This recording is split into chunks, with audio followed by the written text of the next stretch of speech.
From Kazakhstan, Elena Rybakina. Will she win SW19? Tennis in a Minute. I'm your host, Good Energy. Now, Elena Rybakina, she's taking on Polina Kudermetova. That's right, the younger sister of Veronica. Now, this match, there's a rain delay, but we want to take a look at Elena Rybakina, right? Can she actually win SW19 is the question. Overall, Rybakina she's a pretty good grass player, right? Her and Coco, Anjabor, a few players that stick out in the current top 10 that are actually pretty good grass players, right?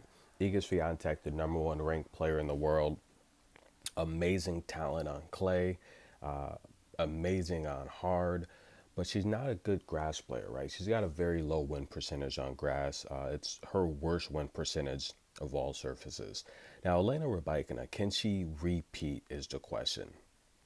Well, she's a good grass player, and a lot of tennis professionals think that grass kind of favors the really good servers, the strong, powerful servers. But to be honest with you, look, I think it's a bit cliche, right? Especially someone like me that watches tennis all day.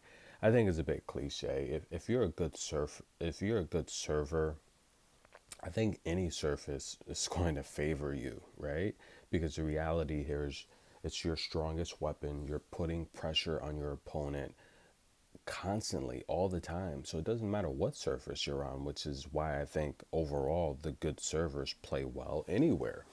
But a lot of experts will give you this nonsense. Hey, the best servers, they have the advantage on grass, and they can. But I also think, me personally, I'll be honest with you, I think the best players on grass. I mean, especially with all the changes to the grass surface, right? I mean, we've seen 20 years ago they literally changed the entire surface of Wimbledon, but the reality is not all grass surfaces are created equal. And personally, my personal opinion from someone that watches a lot of tennis, I think that grass really favors the players with really good net play, right? And these are players that can switch from an Eastern grip to a continental grip. These are the type of players that are versatile, right? The two-way play, because those drop shots and short balls, you have no idea how they're going to bounce. And a lot of times, just watching a lot of tennis, especially Wimbledon and these grass tournaments, those short balls don't come back. They literally will drop and just boom, that point's over. You get a quick double bounce, and or just a hard flat bounce that it's not going anywhere.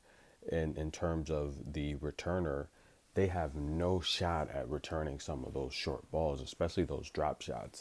It's just the bounce is so unpredictable in simple terms. But the reality is that's what I think. I think grass favors the two-way players, the net players, and of course the great servers, right? Because if you can mix it up, winning free points off of your opponent, and of course just putting them in an uncomfortable position, returning again, the bounce on grass, it's insane. It's unlike any other surface. So I do think grass favors the two-way players, the players that are using the Eastern, switching to the Continental, and of course the net and serving, big serving ability will help as well. But in terms of Elena Rybakina, she plays well on grass, but I don't think she's going to repeat as SW19 champion. I don't think so. The reality here is, I think this draw is wide open. That's just my personal opinion. And someone like Elena Rybakina, who serves very well, right? She's leading the tour in aces, and she has a lot of power, right? She uses a Yonex racket, and I'll be honest with you, that's the type of racket I prefer. She likes her racket strong, 50 pounds or so, a little over, much like Alicia Parks. Why is that? Why is that important? Because it gives her a lot of power, right? And that's why they're able to create a lot of those aces. And Elena Rybakina, looks for a taller player, she has really good topspin, to be honest with you. So she can play defensive And then she's so strong and powerful, she puts opponents on the defensive immediately. So she's able to generate quick offense. The one thing, though, if you guys follow Elena Rybakina, if you watch tennis, you know that she's been working on her net play. That's the one area that she's probably weak at. And just being so tall, I don't think she's going to repeat as Wimbledon champion. I think you're going to find another type of player like maybe a Coco Gauff or Ange Jabeur that's going to come through the draw, just mixing it up with that good serving and net play that's just going to trip her up. Now, the reality here is I told you to take Elena Rybakina to win it last year. I'm aware of that.